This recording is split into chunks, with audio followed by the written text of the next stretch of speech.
Welcome! In today's video, you'll learn exactly how to allow notifications for channels on Telegram web using your PC after the latest update.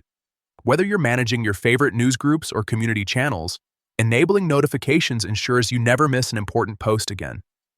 Let's get started right away. First, open Telegram web on your computer. You can do this easily by visiting the Telegram website and logging into your account. Once you're in, look toward the top left side of your Telegram screen. You'll notice three small dots beside your profile picture or name. Click on these three dots to open the main menu.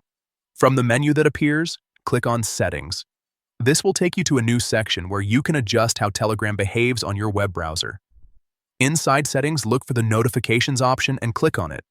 This is where all your notification preferences are controlled. Now, scroll a bit until you see the section called Notifications for Channels.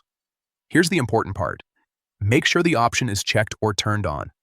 If it's disabled, you won't receive alerts when channels post new messages. By enabling it, you'll start getting real-time updates for every channel you follow. After you've done that, Telegram will automatically save your changes. There's no need to refresh or restart the page. Your settings are applied instantly. To double-check, you can open any of your subscribed channels and post a test message if you're an admin, or wait a few minutes to see if a new post notification appears. That's all it takes to turn on channel notifications on Telegram web.